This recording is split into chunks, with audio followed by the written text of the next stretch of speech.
नमस्कार. हे काय नवीनच्या या भागात आपलं पुन्हा एकदा स्वागत आहे. आज देशामध्ये खरं तर एकच प्रश्न आहे, की धर्मेंद्र प्रधान यांचा राजीनामा होणार आहे का?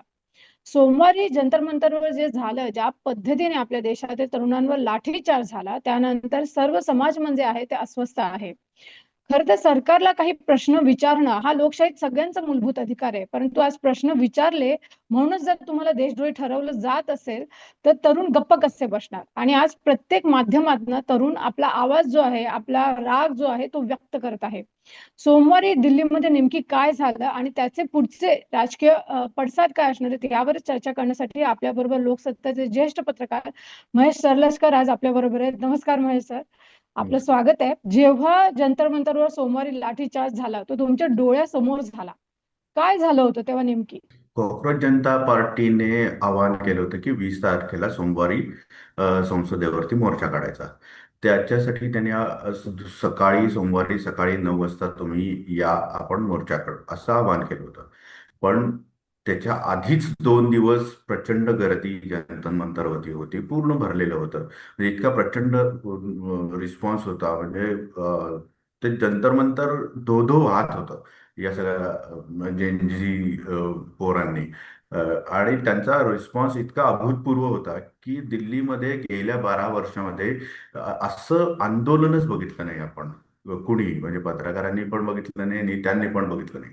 शेतकऱ्यांचं आंदोलन झालं पण तो वेगळा भाग आहे, पण heart of the Delhi Jantar Mantar जे हाकेच्या अंतरावरती आहे, तिथे आंदोलन हे झालं आणि हे होते गेले महिनाभर. त्याची तीव्रता ही रविवारी खऱ्या अर्थाने लक्षात आली. तर सकाळी ज्यावेळेला मोर्चा काढायचा होता त्यावेळेला अर्थातच परवानगी नव्हती. सगळीकडे बॅरिकेड्स लावली होती. संसद मार्गावरून तो संसदेकडे जाणार होता, तिथे 2-3 लेयर्स होते. पॅरामिलिटरी म्हणजे Delhi police, rapid action force आणि इतर पॅरामिलिटरी फोर्सेसचे हे होते. बॅरिकेड्सच्या दुसऱ्या तिसऱ्या लेअरच्या पलीकडे सगळे आंदोलक होते. हे सगळं ज्या वेळेला होत होतं त्यावेळेला हे आंदोलकांच्या वतीने कॉक्रोच जनता पार्टीचे जे प्रतिनिधी आहेत ते संसद मार्ग पोलीस स्टेशनला गेले आणि त्यांनी म्हणजे पोलिसांशी बोलण्याचा प्रयत्न केला. तर कदाचित पोलीस पण बोलत बोलत असतील त्यांच्याशी की काय करायचं आणि काय.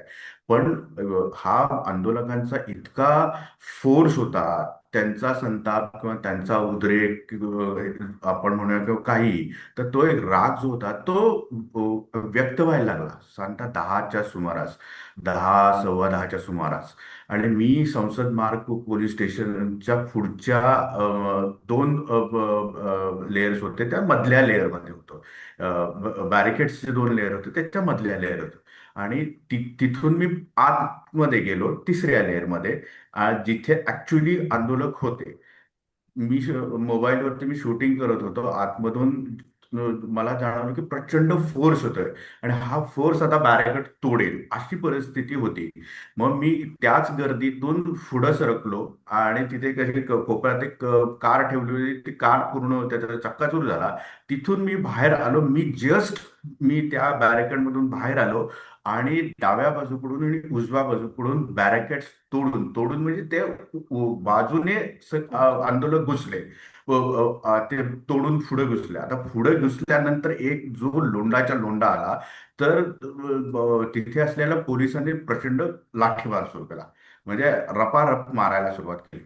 आणि ज्यावेळेला हे मारायला पहिला इन्स्टंट हे हे होता की मुलं जी आहेत ती ऑब्व्हियसली मागे सरकणार.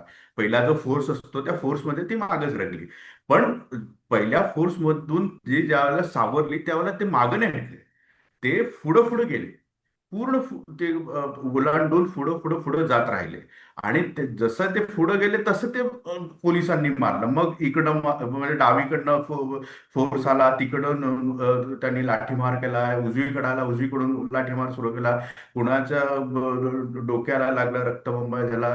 माझ्यासमोर एक जो मुलगा होता, एक मुलगी आणि मुलगा, असं दोघं होते, ते आंदोलनात होते. पुढे गेले तर त्याला लागल्यामुळे तो खाली पडला, बेशुद्ध पडला. तरी त्याला एक तो बेशुद्ध पडल्यानंतर पण त्याला मला वाटतं एक दोन कदाचित लाठी बसली असते. ती मुलगी त्याला ते पोलिसांना अडवत होती आणि सावरत होती. मग ती सगळे जमले. आणखीन त्या एका पोलिसाने त्याला उठवलं, दुसऱ्याने पाणी दिलं, मग तो शुद्धीवरती आला, मग तो बाजूला गेला. तेवढा तिसरा तो रक्तमंबाळ झालेला हे होता, तर तो सहानुभूतीदार त्याला ते बघून लोक म्हणतात, अरे तू तू तू उपचार घे आधी, डॉक्टर म्हणजे तुला डॉक्टरांकडे जाण्याची गरज आहे. तो म्हणतो की मी मी जाणार नाही, मी असंच मला रक्त आलं तरी चालेल, पण मी आंदोलन करणार, इथून मी हलणार नाही. तर हा फोर्स होता. याच्यातनं दिसतं की त्या तरुणांचा काय काय म्हणायचं, त्यांचं म्हणणं काय होतं आणि त्यावर राग काय होता आणि त्याने व्यक्त काय करायचं होतं. आणि बाकीच्या ठिकाणी जर बघितलं की रायसीना रोड आहे, अशोका रोड आहे, पलीकडं रेल भवनचा रफी मार्ग आहे, पीटीआयच्या बाजूचा संसदेच्या समोर जे पीटीआयचं ऑफिस आहे तो रोड आहे. अशा सगळ्या ठिकाणी ते सगळे आंदोलक घुसले. रायसीना रोडवरून सरळ समोर संसदेचं मेन गेट आहे तिथपर्यंत पोचले.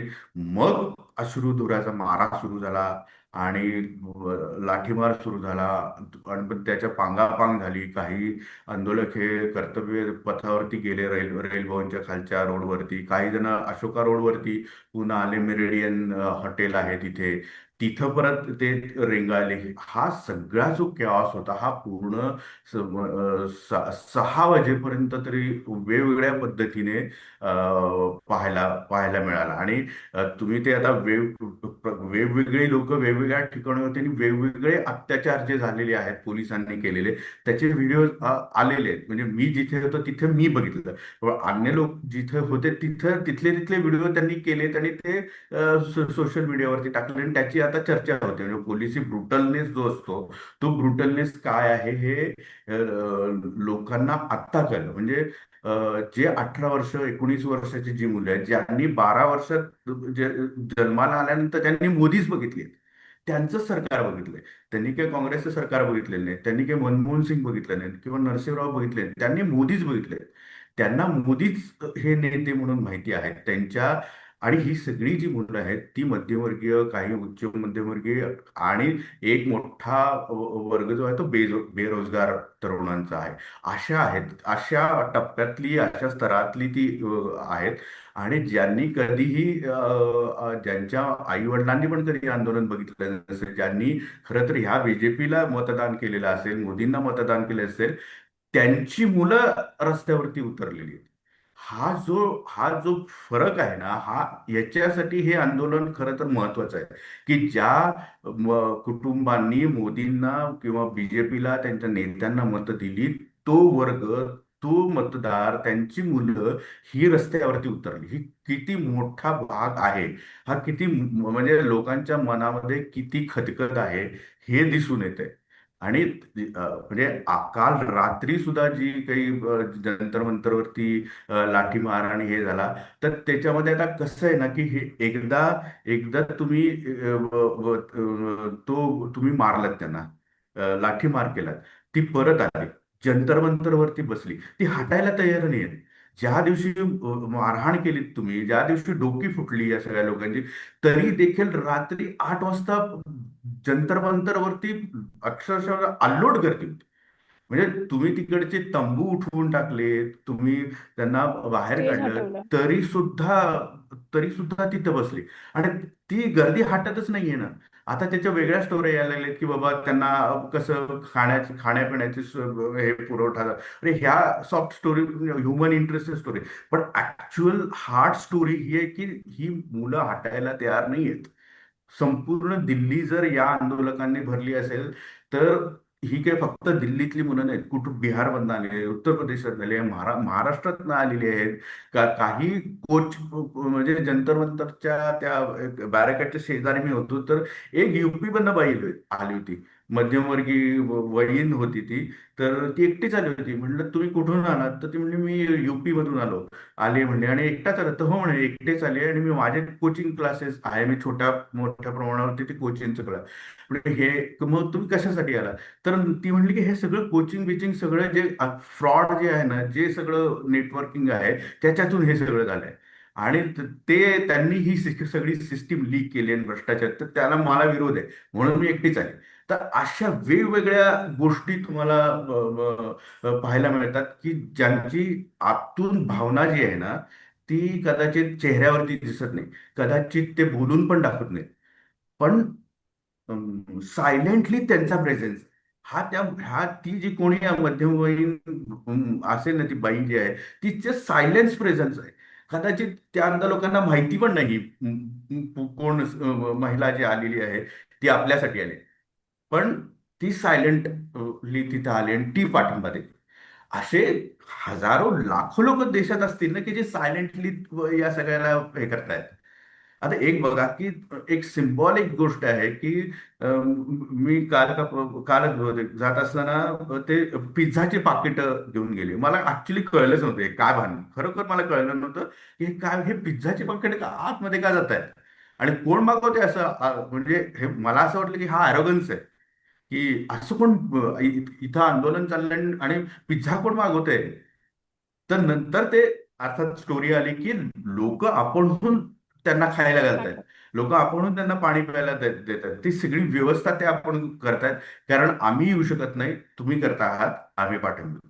हा ह्या आंदोलनाचं योगदान आहे आणि हे महत्वाचं योगदान आहे. 12 वर्षात असं बघितलंय का कुणी की तरुणांनी, जेन्झींनी या पद्धतीचं सरकारच्या विरोधात ते उतरलेत, काठ्या लाट्या खाल्ल्या आहेत, ज्यांच्या घरी रोज पिझ्झा येतो, ती पोरं इथं आंदोलन करतात. हा. आणि न खाता पिता एसी न खाता नसताना पिता तिथं बसले. ती, आणि दिल्लीतलं तुम्हाला माहिती की दिल्लीमध्ये आत्ताचा जो पिरियड असतो तो इतका हवामान वाईट हो. असतं की पाऊस पडतो, ऊन पडतो, पूर्ण ह्युमिडिटी असते, उमस एवढी असते की तुम्हाला म्हणजे म्हणजे तिथं उभं 2 पावलं टाकणं हे पण एक कष्टाचं काम होऊन बसतं. तिथे ही मुलं रात्र रात्र, दिवस दिवस उभी होती आणि त्यांनी आंदोलन केलं आणि तो एक एक फोर्स दाखवून दिला की आम्ही भीत नाही. तुम्ही दडपशाही करण्याचा प्रयत्न केला तरी आम्ही भीत नाही. तुम्ही मारलत, डोकी फोडलीत, सगळं केलं, पण आम्ही जंतर मंतरवरती आहोत. तेव्हा आम्ही तुम्हाला भीत नाही. तुमचं राजकारण जे दडपशाहीचं आहे ते आमच्यावरती चालणार नाही. ते तुमचं राजकारण वेगळ्या पद्धतीने तुम्ही करत राहा, पण आमचे प्रश्न सोडवा.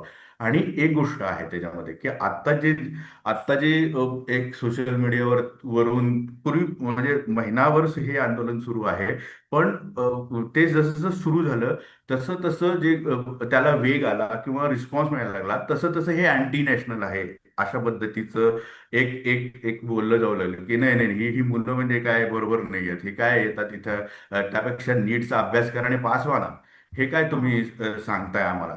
तर हा जो एक नरेटिव्ह. अराजक, हा ते म्हणजे त्यांचं म्हणजे की हे देशाला हे देशाची प्रतिमा खराब करणारं देशाविरोधी आंदोलन आहे, अशी जी एक एक दरवेळेला कोणी विरोध केला की जी एक बोललं जातं ना, तर त्याच्यामध्ये हे तर लक्षात घेतलं पाहिजे की जे कोणी जंतर मंतरवरती गेले, निदान एकदा तरी गेले, तर त्यांना कळेल की तिथं वंदे मातरम म्हटलं जात होतं एका सुरामध्ये. वंदे मातरमच्या घोषणा होत होत्या एका सुरामध्ये. आता हे कुठल्या कुठल्या दृष्टीने अँटी नॅशनल आहे मला सांगा. तुम्ही वंदे मातरमच्या अपमान करू नये याच्यासाठी कायदा आणताय आणि ही ही ही मुलं जी आहेत ते वंदे मातरम स्वतःहून म्हणतायत. हा फरक लक्षात घ्या ना. ती अब्सोल्यूट म्हणजे तिथं असलेला जंतर मंतरवरचा कुठलाही आंदोलक हा म्हणजे कुठल्याही राजकीय नेत्यांपेक्षा जास्त प्रगल्भ देशप्रेमी आहे. वाटतोय. हा. हा. तर तुम्ही जे काही देशप्रेमाचं बाळकडू देण्याचा प्रयत्न केलाय, तर ते ऑलरेडी आहे. ते कसलाही देशाचा अपमान करत नाही. ते म्हणतात की सिस्टीम सुधारा, धर्मेंद्र प्रधानला अकाउंटेबल ठरवा आणि तुम्ही तुम्ही राजीनामा द्या. त्यांनी ज्यावेळेला आंदोलन सुरू केलं त्यावेळेला ते असं कधीही म्हणाले नाहीत की मोदींनी राजीनामा द्यावा.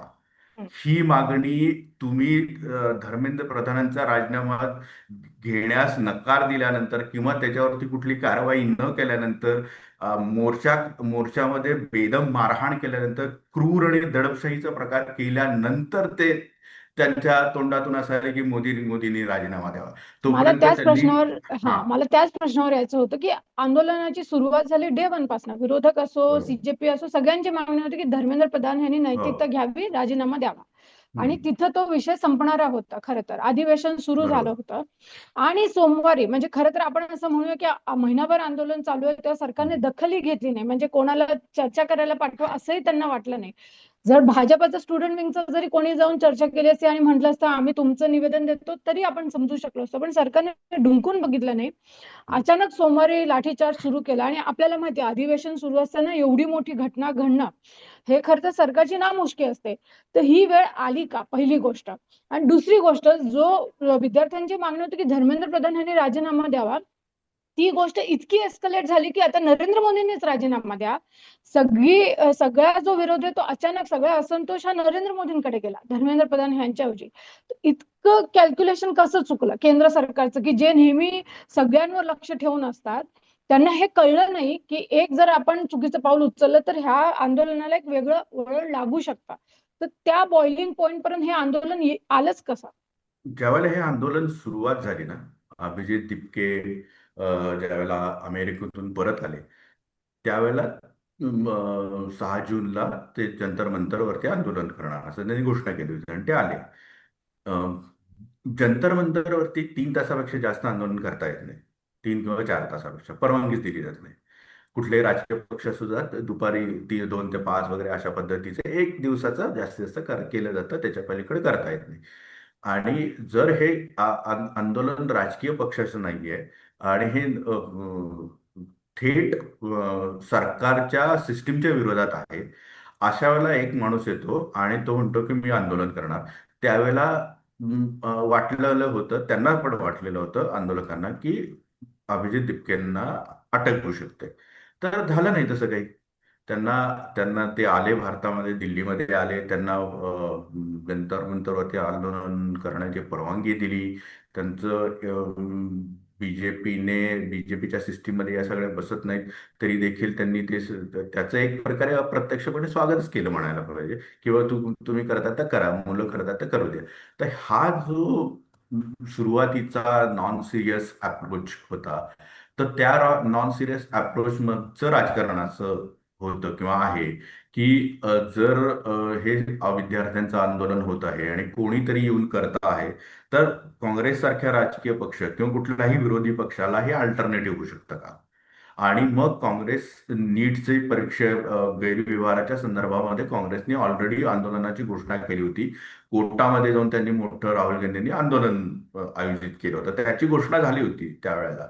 आणि असं असताना कोणीतरी एक नॉन पॉलिटिकल एंटिटी येतो आणि तो करतो आहे, तर एक बफर म्हणून त्याचा वापर करू शकतो असं बीजेपीला वाटलं आणि त्यांनी ती परवानगी दिली. मग जंतर मंतरवरती आंदोलन झालं. मग दिपके औरंगाबादला गेले, मुंबईत गेले, पुण्यात गेले, इतर मला वाटतं हैदराबादमध्ये गेले, अशा अशा ठिकाणी गेले आणि ते मग परत आले. आणखी जंतर मंतरवरती 20 तारखेला त्यांनी आंदोलन सुरू केलं. त्यावेळेला हे जेव्हा आंदोलन सुरू केलं त्यावेळेला काहीही रिस्पॉन्स नव्हता यायला. हे त्यावेळेला असं वाटलेलं होतं की ह्याला अरे म्हणजे दुपारी 12 वाजल्यापासून संध्याकाळी 6 वाजेपर्यंत तर काय 500 माणसं पण नाही, 700 माणसं पण नाही, हे कसलं आंदोलन. हे ही सगळी परिस्थिती असताना हे सगळं फायद्याचं होतं. म्हणजे एक असंतोष आला, एक ते कुकुरची शिट्टी हे झाली की त्याचं एक प्रेशर कमी होतं. तर हे सगळं फायद्याचं होतं बीजेपीला. आणि एक प्रकारे अशी जर स्क्रिप्ट असेल तर ते कुठल्याही सत्ताधारी राजकीय पक्षासाठी आनंदाची गोष्ट असेल की ठीक आहे, असंतोष या पद्धतीने निघून जातो आणि आपल्यावरती डायरेक्ट काही येत नाही. ठीक आहे ना, काही घोळ झालेत, नीटचे घोळ झालेत आणि पुन्हा परीक्षा होती आणि काय त्या सिस्टीमनुसार चौकशी होईल, न्यायालयात जाईल, शिक्षा होईल, ही सगळी प्रक्रिया. त्याच्यामध्ये राजकीय थ्रस्ट किंवा फोर्स असा काही होणार नाही. होत असेल तर ते अभिजित दिपके आणि कॉक्रोच जनता पार्टीच्या थ्रू होईल. ते काँग्रेस किंवा इतर राजकीय पक्षांचा थ्रू होणार नाही. ही जी स्क्रिप्ट होती ही परफेक्ट स्क्रिप्ट होती. पण झालं असं की याच्यामध्ये सोनम वांगचुक आले. आता सोनम वांगचुक हे काही बीजेपीच्या विरोधातले नाहीत. त्यांनी कधी बीजेपीच्या विरोधात अशी काही भूमिका घेतलेली नाही. त्यांच्या वडिलांनी पण काँग्रेसच्या विरोधात आंदोलन केलं होतं. इंदिरा गांधींनी ते गेले होते भेटायला आणि ते उपोषण सोडलं. तर ही काही थ्रेट नव्हती वांगचूक, आणि वांगचूक यांना अटक केलेली होती, त्यांना सोडलेलं होतं.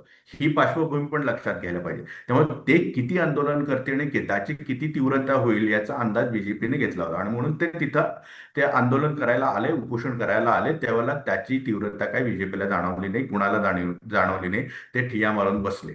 पण जसे दिवस जायला लागले आणि मुलांना कळायला लागलं की कोणीतरी आपल्यासाठी लढतंय, हे जेव्हा रिअलाइज झालं ना सोशल मीडियाच्या थ्रू, की अरे आपल्यासाठी कोणीतरी लढतंय ना, आपल्याला जे वाटतंय तेच इथं वाटतंय, मग मोमेंटम गॅदर झाला पूर्ण. आणि मग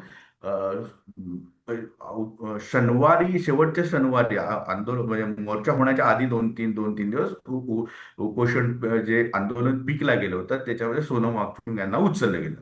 त्याच्या आधी 4 दिवस, बुधवार गुरुवार, गुरुवार ते शनिवार, गुरुवार शुक्रवार शनिवार रविवार, हे 4 दिवस होते. मी कधीही एवढी गर्दी बघितली नाही जंतर मंतरवरती ह्या आंदोलनामध्ये. गुरुवारपासून जी गर्दी सुरू झाली आणि जो ओघ वाहत गेला सकाळपासून रात्रीपर्यंत, म्हणजे वाढत वाढत वाढत वाढत इतका तो शनिवारपर्यंत पिकला गेला की वाटलं की आता ह्या आंदोलन वेगळ्या टप्प्यावरती झालं. आणि इथे बीजेपीच्या म्हणजे केंद्र सरकारने वांगचुकला उचललं. त्यांची तब्येत ऑलरेडी बिघडली होती, लोक त्यांना सपोर्ट द्यायला लागले होते, सहानुभूती निर्माण झाली होती, राजकीय पक्षांचं लक्ष वेधलं गेलं होतं. अशा वेळेला सरकारने त्यांना उचललं आणि ते घेऊन गेले. हा जो हा जो क्षण होता ना, सकाळी 7, 7:30, 7 वाजता, मला वाटतं 7च्या दरम्यान हे झालं. हा हा टर्निंग पॉइंट होता हे आंदोलनातला, सोनम वांगचुक यांना उचलणं.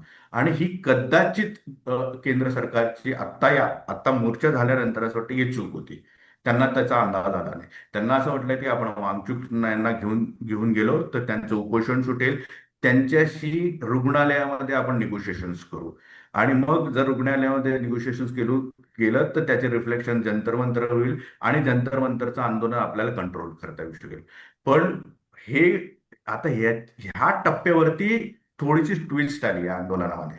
त्यांनी सरकारने वांगचुक यांच्याशी संपर्क साधला वेगळ्या पद्धतीने, आणि पण त्यांचं उपोषण काही सुटलं नाही. वांगचुक म्हणाले की वांगचुकनी ती जी पहिली त्यांचं मत दिलं किंवा निवेदन दिलं त्याच्यामध्ये त्यांनी धर्मेंद्र प्रधानांनी राजीनामा द्यावा असं काही म्हटलं नाही. ते असं म्हणाले की तुम्ही पॉलिटिकल पक्षाने माझ्याकडे यावं, कुणी कुणी यावं आणि संसदेमध्ये याच्यावर चर्चा करावी. आता हे ह्यांनी हे क्लाइंब डाऊन झाले ना, सोनम हो. वांगचुक.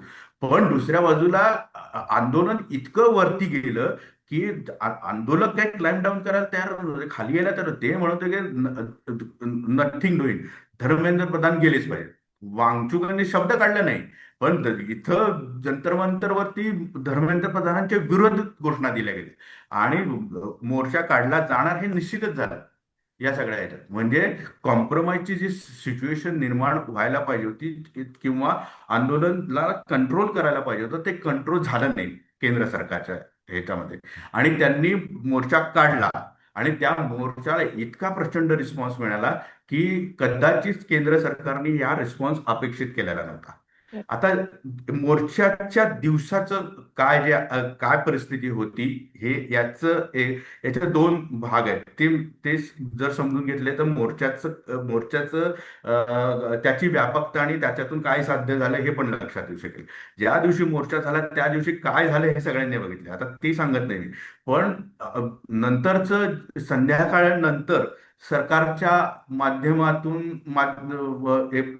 मीडियामध्ये काय आलं तर आम्ही तुम्हाला संसदेच्या दारापर्यंत येऊ दिलं. हो. हा, अब्सोल्युटली हे लॉजिक अब्सोल्युटली बरोबर लॉजिक आहे. कारण संसदेचं अधिवेशन जेव्हा सुरू असतं तेव्हा कडेकोट बंदोबस्त असतो. तुम्ही तुम्ही एंटर नाही करू शकत त्या त्या प्रिमायसिस मध्ये, त्या नाही. परिसरामध्ये. रेल भवन किंवा हा सगळं संसद मार्ग या ठिकाणी प्रचंड सिक्युरिटी आणि तुम्ही जाऊ शकत नाही. मग बॅरिकेड तुम्ही तोडून जात असतील आणि सगळ्या बाजूने जर सगळे तरुण येत असतील याचा अर्थ सरकारने लूज सोडला आहे ना, आणि ते येऊन दिले. आणि त्यांनी त्यांनी मग त्यांच्यावरती अश्रुधुराचा काय वापर केला, लाठीमार केला. आता हे लॉजिकली सगळं बरोबर आहे. कदाचित ही स्क्रिप्ट लिहिली गेली पण असू शकते सरकारच्या स्तरावरती किंवा भाजपच्या स्तरावरती, ज्या पद्धतीनं माध्यमांमधून या गोष्टी आल्यात की आम्हीच येऊन दिलं त्यांना, नाही तर ते कसे आले असते. पण मला एक सांगा, ही स्क्रिप्ट तुम्ही लिहिली असेल, हा हे मान्य करू आपण की तुम्ही स्क्रिप्ट लिहिली, पण ती कशासाठी लिहिलीत? त्याच्यातून तुम्हाला काय साध्य करायचं आहे?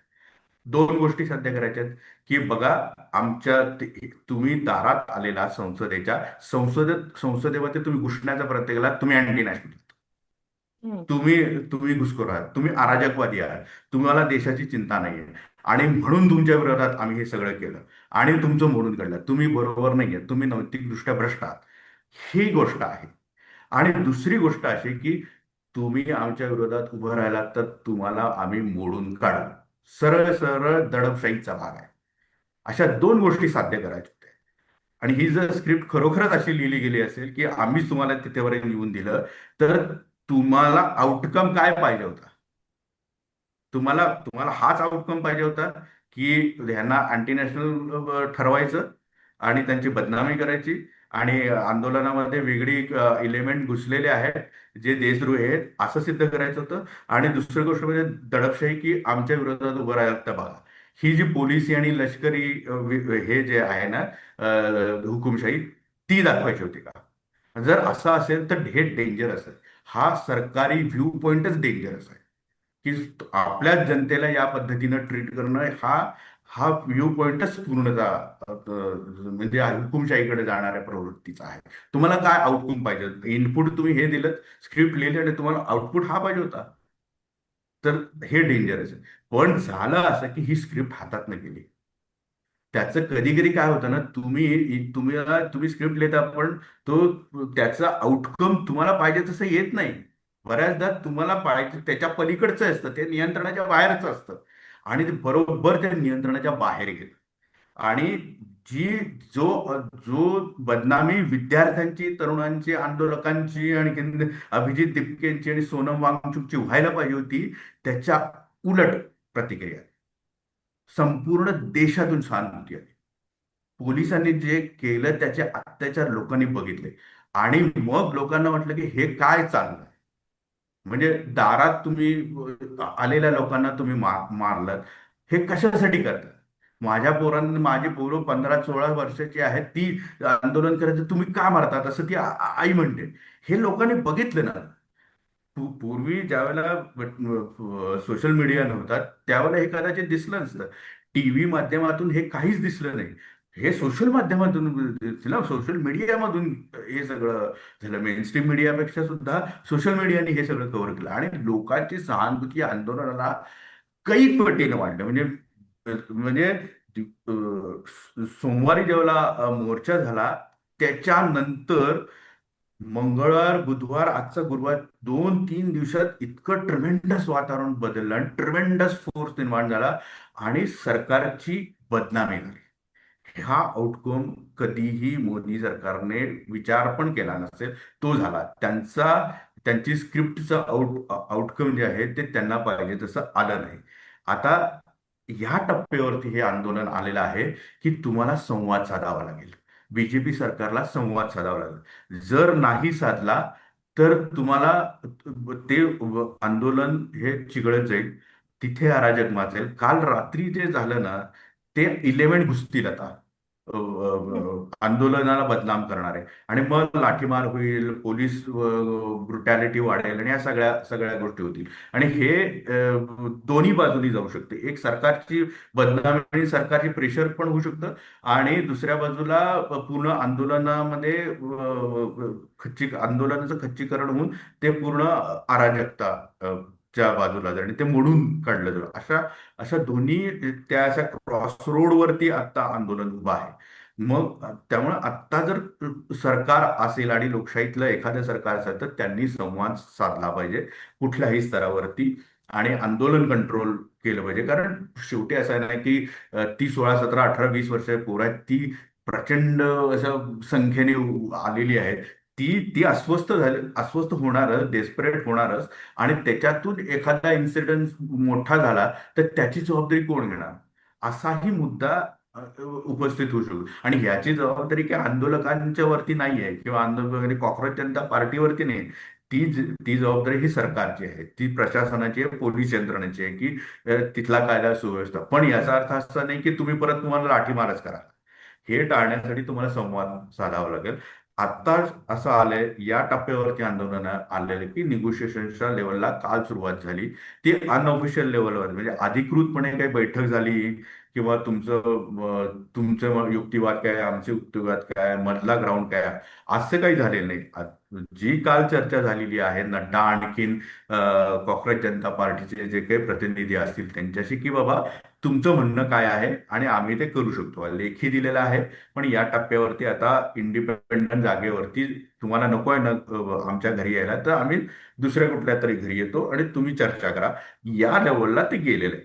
आता ह्याची इंटेन्सिटी काल मला वाटतं पंतप्रधान मोदींना कळालेली आहे की काय होऊ शकतं.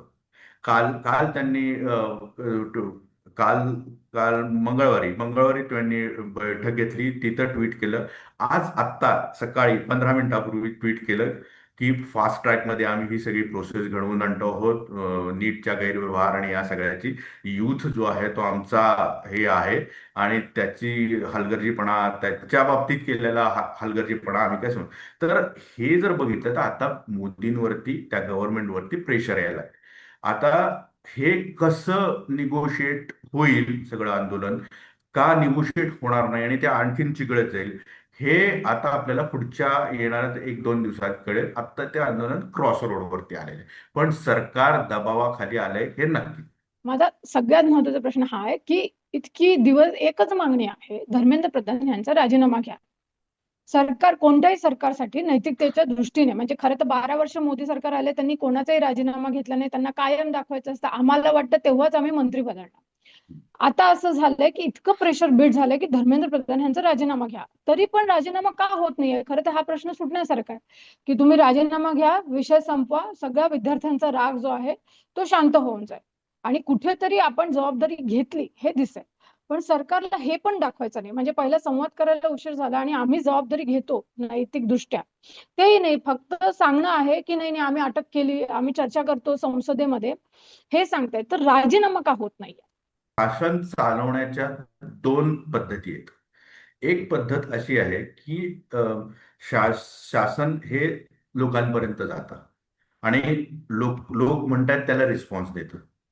एक शासन आहे की जे लोकांपर्यंत जाण्याचा प्रयत्नच करत नाही. लोक त्यांच्याकडे येऊ पाहतायत, आपलं म्हणणं मांडू पाहतायत, पण ते सरकार म्हणते की ही तुमची मागणी आम्ही मान्य नाही करणार. आमचं सरकार आहे, फक्त तुम्हीच काय निवडून दिलेलं नाही, इतरांनी पण निवडून दिले. त्यांना पण आम्ही रिप्रेझेंट करतो. त्यामुळे तुम्ही सांगितलं म्हणून एखाद्याचा राजीनामा घ्या ही गोष्ट आम्ही करणार नाही. मला मला 33%, 35%, 38% लोकांनी मतदान केलेलं आहे आणि म्हणून मी इथं आहे. मग 1-2% लोकांनी किंवा 4%, 5% लोकांना इथं आलेले आहेत आणि ते आंदोलन करतात म्हणून मी कशासाठी ऐकू. मी ऐकणार नाही. माझ्या मंत्र्याचा राजीनामा मी देणार नाही, मी घेणार नाही. माझे मंत्री मी जसं सांगू तसं ते काम करतील. त्यामुळे आणि दुसरी गोष्ट की मंत्री आणि राजीनामा दिल्यामुळे प्रश्न सुटत नाहीत. मी या मंत्र्यांचा प्रमुख आहे. तुम्ही तुमची अडचण मला असं म्हटली, मी ते सॉल्व्ह करण्याचा प्रयत्न करेन. पण मी मंत्र्यांचा राजीनामा घेणार नाही. आमचं सरकार वीक नाही, काँग्रेसचं सरकार वीक होतं, आम्ही वीक नाही, असा जो एक अहंभाव जो आहे, हा जो इगो आहे सरकारमध्ये किंवा त्यांच्या नेत्यांमध्ये, तो तो त्या प्रशासकीय व्यवस्थेमध्ये, शासनामध्ये, त्यांच्या ॲटिट्यूडमध्ये, त्यांच्या वागण्यामध्ये, त्यांच्या बोलण्यामध्ये दिसतो. एखादा जर पंतप्रधान संसदेमध्ये जाऊन लोकसभेमध्ये मी एकटाच पुरेसा आहे असं जर म्हणत असेल, तर तो त्याच्या इतका इगोइस्टिक कोणी नेता असू शकत नाही. जो नेता असं म्हणतो की मी सगळ्यांना बरोबर घेऊन जाईन, तो नेता हा लोकांना घेऊन जाणार असतो. पण एखादा नेता म्हणत असेल की मैं ही काफी हूं, विरोधकांना म्हणत असेल, तर मग ते तिकडे ती ती ॲटिट्यूडच गडबडीची आहे. शासन करतानाची गडबडीची आहे. तुम्ही निवडून येता त्याची कॅल्क्युलेशन्स वेगळी आहेत, आणि तुम्ही जे तुमचा जो ॲटिट्यूड दिसतो त्या ॲटिट्यूडमध्ये मुळे ह्या मोर्चापर्यंतची वेळ आली. आणखीन लोकांना तरुणांवरती काठी उगारली गेली आणि ते जखमी झाले, ही परिस्थिती आली. जर हा इगो दाखवला नसता, जर त्यांनी आधीच संवाद साधला असता की बाबा तुम्ही रविवारी सोमवारी तुम्ही मोर्चा काढता आहात, तर शनिवारी देखील विद्यार्थ्यांशी जाऊन चर्चा केली असते की कोणी बाबा त्यांना कळत नाही, लेखी निवेदन देणं हे पण त्यांना कळत नाही, ते अमॅच्युअर आहेत असं समजा. त्यांना बाबा सरकारकडे एक लेखी निवेदन मागण्यांचं द्यायचं असते, हे फॉर्मल गोष्ट आहे. पण त्यांनी ती नाही केली, त्यांना नाही समजलं. पण तुम्ही मॅच्युअर आहात, तुम्ही शासन आहात, तुम्ही त्यांच्याकडे गेला असतात तर त्यांच्याशी निगोशिएशन त्या लेवलला करतात असं. हा एक भाग. आता मागणी करत असताना कुणीही कुठलीही टॉपचीच मागणी करू शकतो, एक टोकाचीच मागणी करताना कुठल्याही आंदोलनामध्ये तुम्ही गेला, चळवळीमध्ये गेला, तर ती कुठल्या लेवलवरती तुमचं आंदोलन लिहायचं आणि तुमच्या मागण्या कुठल्या लेवलच्या आहेत हे हे याचा एक अंदाज घेतलेला असतो आणि एक ते लक्ष असतं. तर हे लक्ष काय आहे, तर धर्मेंद्र प्रधान यांचा राजीनामा. पण तुम्ही जर ते ते का राहिलं ऍट द टॉप, कारण तुम्ही निगोशिएशन करायलाच तयार नाही कुठल्याही लेवलला. मग ही मुलं म्हणाले की आम्हाला आता हे नाही, आता मग तुम्ही धर्मेंद्र प्रधान यांचा राजीनामा आम्ही हटणारच नाही. तर हा जो भाग आहे ना, की संवादच करायचा नाही कुठल्याही स्तरावरती. तर म्हणजे काल मला वाटतं हा उद्धव ठाकरेच्या प्रेस कॉन्फरन्समध्ये उद्धव ठाकरे असं म्हणाले की सरसंघचालक मोहन भागवत मोहन बाबू. म्हणतायत की पाकिस्तानशी पण संवाद साधला पाहिजे. तर मग तुम्ही संघ असं म्हणतो की पाकिस्तानशी संवाद साधा, जो आपला शत्रू आहे. पण जे देशातले देशभक्त तरुण आहेत त्यांच्याशी तुम्ही का नाही संवाद साधत? तर हे लॉजिकली बरोबर आहे ना. मग हा इगोचा पॉइंट काय? आता तुम्हाला त्या इगो वरून खाली येऊन तुम्हाला चर्चा करावीच लागते ना. मग तुम्ही ती आधीच करायला पाहिजे होती, ती तुम्ही केली नाही. राजनाथ सिंग असं म्हणतात की आमच्या सरकारमध्ये कोणी मंत्री राजीनामा देत नाही. पण तुम्ही ठीक आहे, मग राजीनामा देत नसेल तर कोण अकाउंटेबल, कोण तुम्ही स्वतः आहात का? तर मग त्या पद्धतीने तुम्ही पावलं टाका आणि हे आंदोलन थांबवा, तुम्ही निगोशिएशन करा या सगळ्या ह्याच्यात. तर तर त्याचं कदाचित काल सुरुवात झालेली आहे, आता पुढे काय होईल ते बघूया. मला अजून एक असा प्रश्न विचारायचा होता की विरोधक पण कुठेतरी कमी पडले का? म्हणजे ह्याच्यातला एक स्क्रिप्टचा भाग असाही म्हटला जातो की जेनझी जो राहुल गांधींकडे किंवा काँग्रेसकडे जात होता किंवा विरोधकांना एक असंतोषासाठी विरोधकांना एक कुठेतरी भाग मिळत होता, तो काढण्यासाठी सीजेपी आला. हा एक त्याचा भाग आहे. हा एक तर स्क्रिप्टची जी चर्चा आपण मगाशी केली तो पण होता. आणि त्याच वेळेला जेव्हा इतकं मोठं आंदोलन झालं तेव्हा हा आंदोलन किंवा त्या विद्यार्थ्यांपर्यंत पोहोचण्यात विरोधी पक्ष पण कमी पडला का? की मग मग नंतर पंतप्रधान आवाज बाहेर जाऊन आंदोलन केलं? या देशातला प्रमुख विरोधी पक्ष काँग्रेस आहे, आणि मग त्याला जोडून इतर पक्ष जे आहेत ते द्रमुक आहे किंवा ममता बॅनर्जी तृणमूल आहे, राष्ट्रीय जनता दल आहे, समाजवादी पक्ष आहे, समाजवादी. समाजवादी हे असे पक्ष आहेत. त्याच्यामध्ये बंगालची इलेक्शन झाल्यानंतर विरोधकांमध्ये तोडफोड झाली. म्हणजे शिवसेना हा महाराष्ट्रातला तुलनेत छोटाच पक्ष झालेला आहे आता, त्यातही पुन्हा फूट पडले. ममता बॅनर्जी हारल्यानंतर 20 खासदार डायरेक्टली बाहेर पडले आणि त्यांच्यातली एकी जी आहे ती नष्ट झाली. बाकीचे जे पक्ष आहेत म्हणजे शरद पवारांचा राष्ट्रवादी वगैरे हे छोटे पक्ष आहेत. लालू प्रसाद यादवांचा छोटा पक्ष आहे. मोठा पक्ष त्यामुळे राहिले दोन, एक काँग्रेस पक्ष आणि एक समाजवादी पक्ष. तर ह्या दोन पक्षांच्या संदर्भामध्ये झालं असं की एक विषय विरोधी पक्षांनी हातात घेतला. काँग्रेसने तो हातात घेतला होता. नीटच्या परीक्षेचा जो मुद्दा होता तो राहुल गांधींनी हातात घेतला होता आणि त्याच्यावरती कॅम्पेन सुरू झालं होतं. फोकस्ड विरोध सुरू झाला होता सरकारच्या विरोधात, मोदी सरकारच्या विरोधात. आणि त्यांनी एक दिशा पकडलेली होती. समाजवादी पक्ष डायरेक्ट इन्व्हॉल्व नाही झाला, पण तो सपोर्टिंगला होता, पाठिंबा देत होता. पण नीटच्या मुद्द्यावरती काँग्रेस फोकस्ड काम करत होती. त्यामुळं त्या विरोधी पक्षांनी हा मुद्दाच हातात घेतला नव्हता का हाताळला नव्हता असं नाही. काँग्रेस अत्यंत अलर्ट होती. राहुल गांधी अलर्ट होते आणि त्यांनी ते सुरू केलेलं होतं. त्याची इंटेन्सिटी हळूहळू वाढत पण गेली असती. कोटामधला जो त्यांची जी हे झाली, इव्हेंट. हा, तर ती त्याला प्रतिसाद मिळालेला होता, चांगला प्रतिसाद होता. आणि त्याच दरम्यान हे कॉक्रोच जनता पार्टीचं आंदोलन सुरू झालं. त्यामुळं एका बाजूला काँग्रेस आणि एका बाजूला हे समांतर आंदोलन, आंदोलन. आंदोलन अशा सगळ्या गोष्टी सुरू झाल्या. आणि मग चित्र असं झालं की एक राजकीय पक्ष म्हणून काँग्रेसचं म्हणणं बरोबर होतं की आम्ही हातात घेतलेला विषय हा आम्ही पुढे नेऊ. एखादं बिगर राजकीय आंदोलन आम्ही कशासाठी चालवायचं, किंवा आम्ही आम्ही डायरेक्टली पाठिंबा कशाला द्यायचा, का आम्ही स्टेजवरती जायचं. अ, ही जी भूमिका आहे ही काँग्रेसची भूमिका चुकली आहे असं नाही. पण आणि त्यावेळेला अशी परिस्थिती होती की ह्या आंदोलनाला किती किती प्रतिसाद मिळणार, कारण हे आंदोलन बीजेपी चालवते का, बफर आहे का, या अशा सगळ्या चर्चा होत्या. जर असं असेल तर एक ठोस राजकीय विचार असलेला पक्ष तुमच्याबरोबर का येईल, हा मुद्दा होता. आणि त्याच्यामुळे असं चित्र निर्माण झालं की काँग्रेस बाजूला राहिलं. पण तुम्ही बघितलं असेल तर काँग्रेसचे नेते हे त्यांच्या बॅनर म्हणून आले नसतील, पण ते ते आंदोलकांना भेटत आहेत. असं नाहीये की ते आंदोलन जंतर मंतरावरती गेले नाहीत. काल मी राहुल गांधींची प्रेस कॉन्फरन्स होती, तिथे महाराष्ट्रातल्या एका काँग्रेस नेत्याला हे म्हणलं की काय काय बाबा, काय राहुल गांधींचं काय आता जाणार. मी गेलो होतो ना, म्हणला ना, मी गेलो होतो तेव्हा. आमच्या बॅनर खाली नाही गेलो, पण मी गेलो होतो. तिथे मी मग सगळे पाण्याची वगैरे व्यवस्था केली. तर काँग्रेसचे नेते हे मागं राहून मदत करत आहेत या आंदोलनाला. असं नाही की ते मदत नाही करत आहेत. त्यांची इन्व्हॉल्वमेंट अप्रत्यक्षपणे आहे. त्यांना त्यांचं महत्व कळलेलं आहे या सगळ्या सगळ्या संदर्भामध्ये. आणि ते वेगळ्या पद्धतीने इन्व्हॉल्व झालेले आहेत. आता हे एक लक्षात घेतलं पाहिजे की हे आंदोलन हे अराजकीय आंदोलन हे होतंय आणि ते चाललेलं आहे आणि ते वेग घेते आणि ते अधिक गांभीर्याने पुढे जाते. पण त्याचबरोबर ती राजकीय पक्षांनी पण आंदोलन करणं आवश्यक होतं. ते काँग्रेसने केलं काल पंतप्रधानांच्या जाऊन निवासस्थानी समोर जाऊन. आता ते उशीर झाला का नाही झाला का, याला या चर्चेला आत्ता या क्षणी काही फार अर्थ नाही. कारण हे आंदोलनच वेगळ्या पद्धतीने वेग घेत आहे. आणि काँग्रेस जर या पद्धतीने पुढे जाणार असेल तर ते पॅरलल जात आहे ना.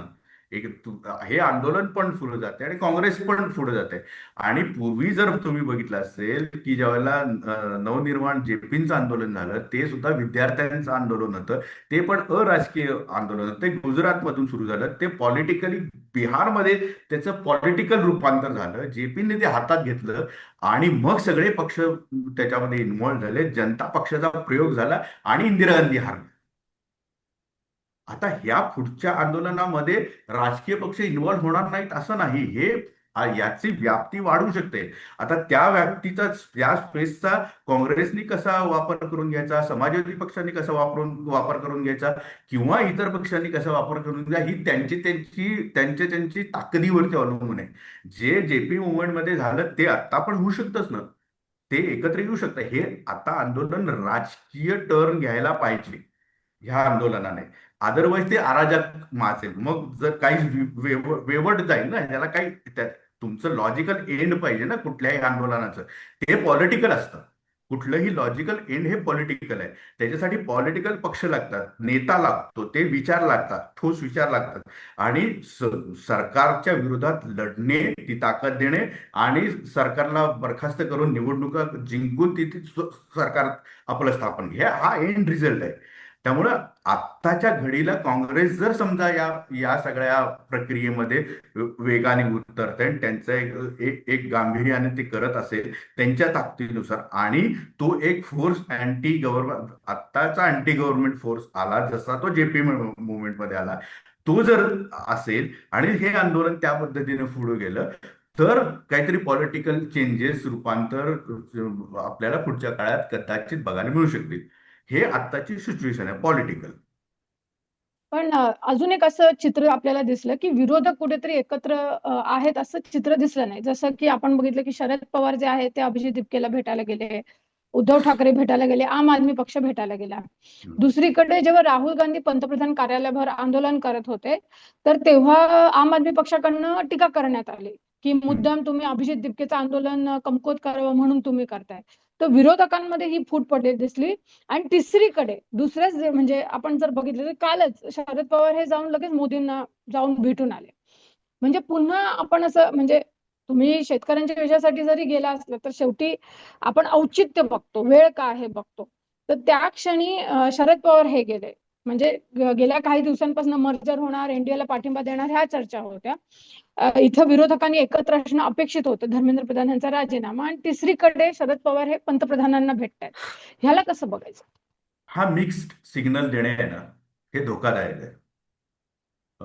म्हणजे शरद पवारांच्या राष्ट्रवादी काँग्रेसच्या संदर्भात आता इतक्या बातम्या, इतक्या चर्चा आणि अफवा आहेत की ते कुठं जाणार आहेत आणि ते कुठं स्टँड करतात हे खरंच कुणाला काही माहित नाही. म्हणजे ते कधी एनडीएत जातील किंवा कधी काँग्रेस बरोबर असतील हे काही सांगता येत नाही. असे जे एक बोललं जाते ना सातत्याने, त्याच्यामुळे एक एक कन्फ्युजन निर्माण होतं. शरद पवारांसारखा नेता हा कधीच बीजेपीच्या प्लॅटफॉर्मवरती गेला नाही आणि तो कदाचित जाणार पण नाही. मग पार्टी वाचवायची असेल तर काय करायला हवं याचे कॅल्क्युलेशन्स ते करत आहेत का आणि त्या दृष्टीने ते पुढे जात आहेत का, हा जो सगळा भाग आहे हा एका बाजूला एका पक्षाच्या राजकीय अस्तित्वाचा आणखी त्यांच्या नेतृत्वाचा तो भाग आहे. तो तो सगळा होत असताना आंदोलनाशी या सगळ्याचा संबंध नाही. पण तुम्ही अशी कृती करतात की त्याचा फटका विरोधकांच्या एकीवरती, त्या आंदोलनातल्या म्हणजे भेदाभेदीवरती होतो आहे. हे मिक्स्ड सिग्नल दिलेत. म्हणजे आदल्या संध्याकाळी तुम्ही अभिजित दिपकेला भेटायला गेलात, दुसऱ्या दिवशी सकाळी तुम्ही पंतप्रधानांना भेटायला गेलात. आता कुठल्याही कुठलाही ज्याला कळतं ना थोडस, त्याला कळतं ना की बाबा तुम्ही शेतकऱ्यांच्या प्रश्नासाठी तुम्ही निवेदन द्यायला नाही गेलेला आहात. कुणालाही कळतं शेतकऱ्यांच्या प्रश्नांसाठी निवेदन देण्याची पंतप्रधानांना गरज नाही. ते काय त्यांना कळतं ते. तो तुम्ही काय देण्याची त्यांना गरज नाही. मग तुम्ही कुठल्या तरी दुसऱ्या गोष्टीसाठी गेलात. एक त्यातली गोष्ट आहे की बिगर राजकीय त्यांच्या वैयक्तिक गोष्टींसाठी ते कदाचित गेलेला असू शकतात. तर तो आलायदा म्हणजे तो खाजगी ह्याच्यातला भाग आहे आणि त्याचा काही संबंध नाही राजकारणाशी. तर तो असू शकतो. म्हणजे एक कुठल्याही नेत्याचे एकमेकांचे संबंध असू शकतो, तर ठीक आहे. पण तुम्ही हे मिक्स सिग्नल देऊन ना तुम्ही त्या सगळ्या राजकीय मुवमेंटचं नुकसान नुकसान. करत आहात. म्हणजे सुप्रिया सुळे ह्या मोदींच्या विरोधामधल्या ज्या काँग्रेसच्या आंदोलन होतं राहुल गांधींचं, तिथं होत्या. राहुल गांधींना ताब्यात घेतलं. राहुल गांधी ते खाली पडले. पोलिसांनी ते उचलायला पण त्यांना जड जात होतं त्या पोलिसांना. तर हे पडले ना त्या त्या सगळ्या ह्याच्यामध्ये सिरियसली पडले. ते आंदोलन केलं ना रस्त्यावर उतरून. राष्ट्रवादीचं काय आहे? तुम्ही कुठे आहात त्या आंदोलनामध्ये? त्या राजकीय आंदोलनामध्ये ते कुठं आहात?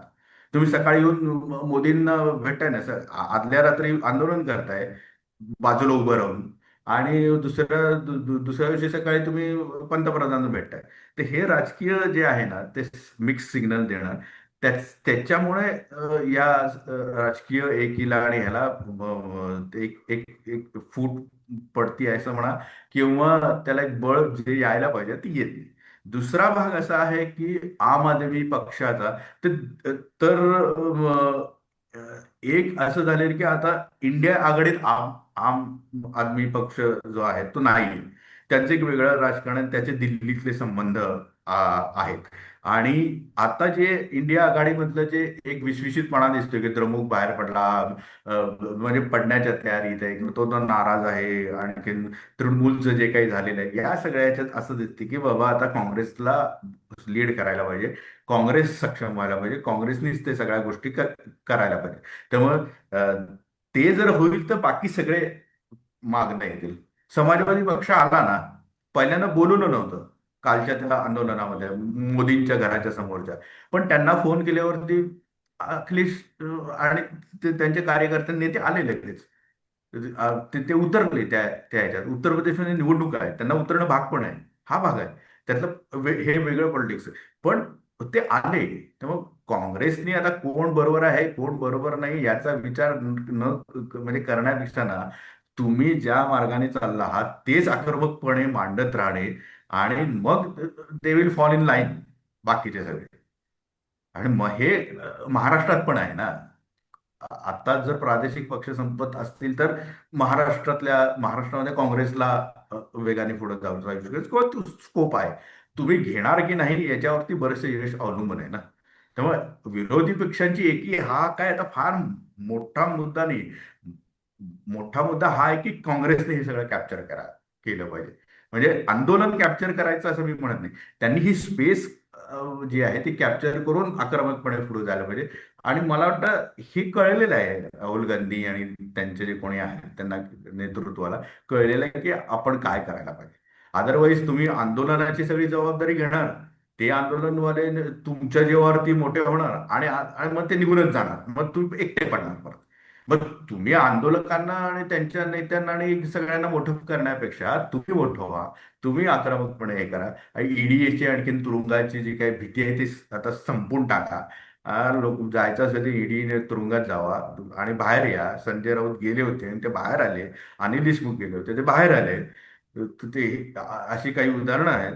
त्यामुळं फार काळ अशी भीती घालून काही होत नाही. तर ते काँग्रेस जितकं पुढे येते तितकं other will follow in line असं आहे. ह्या अधिवेशनाला खरं तर असं बघितलं जात होतं की डिलिमिटेशन बिल येईल किंवा वन नेशन वन इलेक्शन असं एखादं बिल येईल अशी पण एक हम्म. चर्चा होती. पण आपण जर बघितलं अधिवेशनाचा पूर्ण पहिला आठवडा जो आहे तो ह्या नीट प्रश्नावर आणि धर्मेंद्र प्रधान यांच्या राजीनाम्यावर गेलेला आहे हा आठवडा. मग खरंच ही बिल येणार म्हणजे सरकार अजूनही त्यावर ठाम आहे, त्यांना अजूनही रेटून न्यायचंय आपलं कामकाज? सर मोदी सरकारचे जे अजेंडे आहेत ते अजेंडे ते शेवटाला नेतात. ते देशामध्ये कुठलीही परिस्थिती असेल, डेव्हलप झाली असेल तरी सुद्धा त्यांचा अजेंडा ते शेवटाला नेतात. ते कधीही कुठलीही गोष्ट अर्धवट सोडत नाही. त्यांना एखादी गोष्ट करायची आहे तर ते करतील. मग गेल्या अधिवेशनामध्ये हे बिल फसलेलं होतं. त्यांनी निश्चय केला की हे बिल आणायचं आणि त्याच्यासाठी फोडाफोडी करायची असते, फोडाफोडी करायची, संख्याबळ मिळवायचं. तर ते संख्याबळ मिळवतील. संख्याबळ पुरेशा संख्याबळापर्यंत ते आलेले आहेत. काही थोडंफार इकडे तिकडे काही त्यांना काही हवे आहेत, सदस्य मतं हवी आहेत. तर त्याची बेजवी झाली की हे बिल येईल. त्यामुळे हे बिल येणार हे निश्चित. त्याच्यासाठी त्यांना जे काही करायचं आहे त्या सगळ्या राजकीय त्या गोष्टी त्या करतील. पण आत्ताची परिस्थितीमध्ये आंदोलन महत्वाचं आहे. ते ते ते त्याच्याने एक गंभीर प्रश्न निर्माण झाला आहे. सिरियस चॅलेंज खरं तर निर्माण झाले. ते म्हणजे सरकार मानतं की नाही हा भाग वेगळा आहे. पण एक नीटचा इश्यू मोठा झालाय. तर हे निपटवल्यानंतर त्यांना जी काही विधेयकं आहेत ती आणली जातील. वंदे मातरमच्या संदर्भातलं विधेयक ऑलरेडी त्या सूचीमध्ये आहे. तर या गोष्टी येतील आणि ते ते शेवटाला नेतील. याच्यात काही एक वाद नाही. कॅबिनेट एक्सपान्शनची पण चर्चा होती आणि आपण बघितलं की हम्म. गडकरी मध्येच इथेनॉल मॅन म्हणून त्यांचं एक प्रश्न झाला किंवा राम मंदिराचं झालं तर योगींचं झाला, फडणवीस पण झालं. तर एक शीतयुद्ध हम्म. केंद्र सरकारमध्ये किंवा भाजपामध्ये दिसतंय असं पण एक चित्र आहे. बरोबर. आता सरकारला 12 वर्ष झाली आहेत. सत्तेमध्ये इतकी वर्ष राहिल्यानंतर सत्ताधाऱ्यांमध्ये ऑब्व्हियसली मतभेद होतात, असंतोष निर्माण होतो. ज्यांना सत्ता मिळत नाही त्यांना ती मिळवावीशी वाटते, ज्यांच्याकडे सत्ता आहे त्यांना अधिक ती बळकट करावीशी वाटते. नवीन नेतृत्व डेव्हलप करावं असं वाटतं. जे नेतृत्व आहे त्याला बाजूला करून आपणच तिथे बसावं असं वाटतं. अशा सगळ्या गोष्टी होतात. हे काँग्रेसमध्ये पण पाहिलेलं आहे. काँग्रेसची सिस्टीम गांधी घराण्याच्या भोवती फिरत असल्यामुळे सर्वोच्च नेता गांधी घराण्यातला फॅमिलीतला सदस्य होता. इथे आत्ताच्या ह्याला कुठलीही फॅमिली नाही, पण मोदी आहेत आणि ते आत्ताच्या घडीला तिथे तिथे आहेत. पण नंबर क्रमांक 2 वरती कोण राहणार याची स्पर्धा होऊ शकते आणि ती स्पर्धा सुरू झालेली आहे. मग त्याच्यामध्ये अमित शहा आहेत, योगी आहे, तुमचे देवेंद्र फडणवीस आहेत, ही सगळी नावं आहेत. आता का शह काट शह याच्या सगळी गणितं सध्या सुरू आहेत. त्याच्यातून मग राम मंदिराचं जे काही देणगीचा अपहार चोरीचा प्रकरण आहे ते बाहेर आलं. त्याच्यानंतर जर काही लोक नको असतील तर मग त्यांच्या विरोधात जाणीवपूर्वक कॅम्पेन केलं जाऊ शकतं किंवा केलं जात आहे. म्हणजे मला असं वाटतं की गडकरींच्या संदर्भामध्ये तर जो काही इथेनॉलच्या संदर्भातला निर्णय हा काय फक्त गडकरींनी घेतला होता का? कॅबिनेटमध्ये त्याच्यावरती चर्चा होऊन त्याच्यात तो निर्णय घेतलाय ना. त्याची सगळं खापर तुम्ही गडकरींवरती फोडता आहात. तर याचा अर्थ तुम्ही गडकरींच्या विरोधात कॅम्पेन करता आहात का? असं म्हणजे खरं तर एक चित्र या पद्धतीने निर्माण झालं की तुम्हाला तुम्हाला काय नेमकं याच्यातनं साध्य करायचं गडकरींच्या संदर्भामध्ये. कारण तुम्ही E20चं जे आहे ते E20ला पर्याय नाही दिलेला कोणी की E20 otherwise non E20 petrol असं काही म्हणजे नुसतं पेट्रोल किंवा E20 मिक्स केलेलं ब्लेंडिंगचं हे असं काही नाही. तुम्ही निर्णय घेतलाय आणि तुम्ही ते देशभर लागू केलेला आहे. मग देशभर लागू केलं असं सगळी जबाबदारी नितीन गडकरींची कशी? पण त्यांच्या 100% इथेनॉल वगैरे त्यांच्या भूमिकेवरती तुम्ही प्रश्नचिन्ह उपस्थित करू शकता.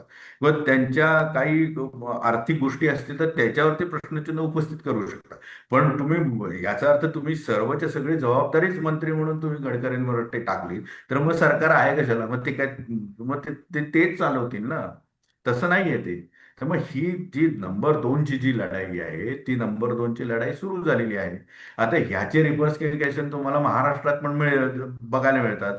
ही जी शिवसेनेची तोडफोड झालेली आहे खासदारांची त्याच्यामध्ये दोन गोष्टी आहेत. एक तर जर नंबर 2ला असं च्या माणसाला असं वाटत असेल की मी नंबर 1 व्हायला पाहिजे तर माझी माझी मी टीम तयार करणार. आणि ही टीम काय एका दिवसात तयार होत नाही. मग त्याच्यासाठी मी तयारी करतो. तर त्या त्या तयारीचा भाग म्हणून पण शिंदेना बळ देणं एकनाथ शिंदेना बळ देणं आणखीन ती तोडफोड करणं हाही भाग त्याच्यामध्ये येऊ शकतो. आणि ते शिंदेना जर एकनाथ शिंदेना जर सीएम बनायचं असेल तर ते ते हो म्हणतील एका पायावर तयार आहेत ते सगळ्या गोष्टी करायला.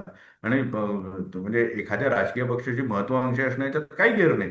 त्यामुळे एकनाथ शिंदे यांनी असं मुख्यमंत्री व्हायला हवंय त्यांना ते ही महत्वाकांक्षा अगदी योग्य आहे. पण त्याच्यासाठी जे जे काही फोडाफोडी आहे तर त्यांचे जे दिल्लीतले बॉस आहेत त्यांच्याशिवाय त्यांना ते करता येत नाही. हा एक भाग झाला. दुसरा भाग असा आहे त्यातला की जर समजा अजूनही उद्धव ठाकरेंची शिवसेना शिल्लक आहे काहीही झालं तरी जे ती थोडीफार जरी शिल्लक राहिली तरी ती शिवसेना ही कधी उसळी घेऊन येईल आणि शिवसेना बीजेपीचं संगनमत होईल हे काही सांगता येत नाही. आता त्यातला एक एक 1% जरी त्यातलं खरं असाल तरी सुद्धा एकनाथ शिंदेना धोका आहे.